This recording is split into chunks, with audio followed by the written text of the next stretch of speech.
Hi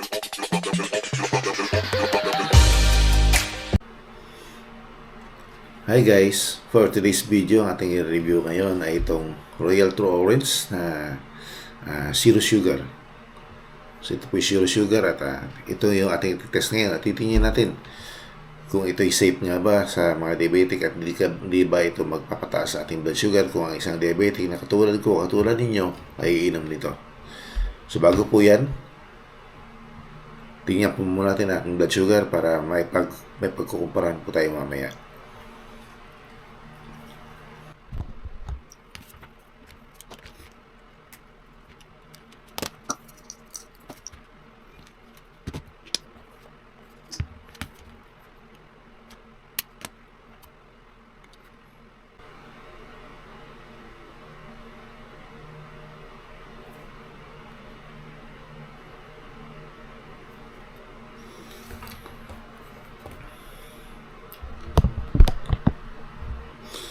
So, ang blood sugar po ngayon ay 139.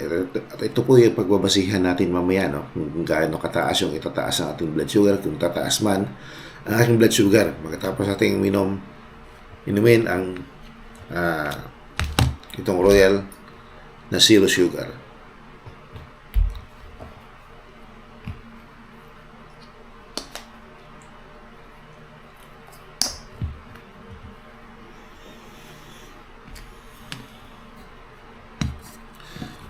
So, ito na po yung ating... So, ating pong lalagyan ng pag-iinuman na ito ay 355 ml na baso. So, ito po yung ito po kadami yung ating inuman. Mga 355 ml po ang ating inuman.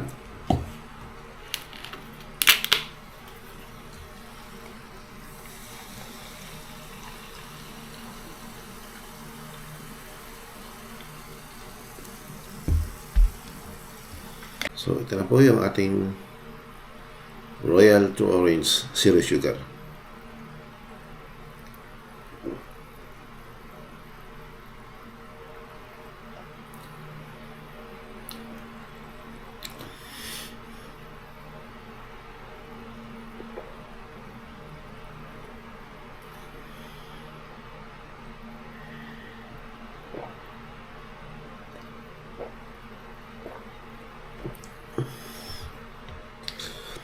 So, babalik po tayo after 1 hour para i-check po ulit ang blood sugar mamaya kung mag-react po.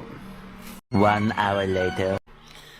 So, ngayon lumipas na po ang isang oras at alamin na po natin ngayon kung tumaas ba ang aking blood sugar. At pagkatapos natin uminom ng Royal True Orange na zero sugar. Check na po natin ang aking blood sugar.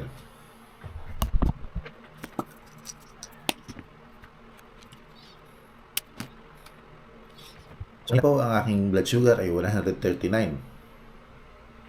At ano naman kaya ngayon?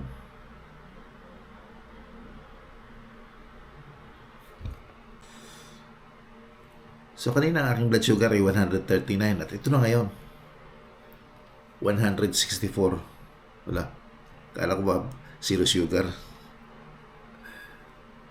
So, 164. 25 milligram per deciliter ang aking blood sugar. So, check natin. Di ko lang alam bakit gano'n. No? Tumaas siya. Ngayon, gagawin natin 2 hours. Mag-aantay ulit tayo ng 2 hours. At titingnan natin kung ano mangyayari after 2 hours. At mag-check ulit tayo yung blood sugar mamaya.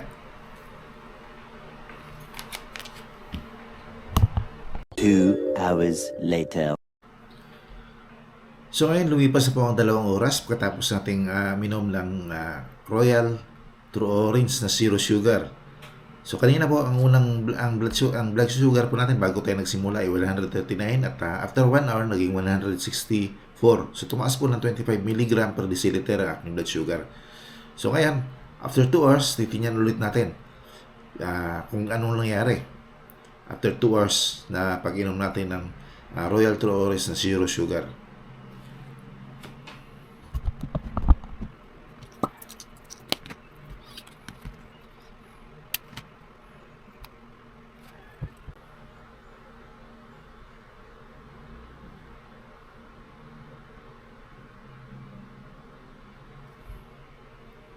Yan. So ngayon po, ito po yung ito na po ngayon. After 2 hours, 149 na po ang ating blood sugar. 149. So after 2 hours po, tumaas po ng 10 mg per deciliter ang aking blood sugar. So after 2 hours po yan. Kanina nasa gitna, after 1 hour ay 25. So after 2 hours, bumaba na po siya ng 10 mg per deciliter ang aking blood sugar. So nakapagtataka lang din na po kasi marami na rin po akong mga sinubukan na mga soft drinks na zero sugar ay hindi po talaga gumalaw ang aking blood sugar. So dito po sa Royal True Orange na zero sugar ay tumaas po siya ng 25 mg per deciliter. Medyo mataas-taas din konti. So marami pong salamat sa inyong pagsubaybay at muli maraming salamat sa inyong patuloy na pagtangkilik, panonood na aking mga vlogs. At rin po ng notification bell para sa tuwing ako po ay mag-vlog ay ma-inform po kayo. Maraming pong salamat.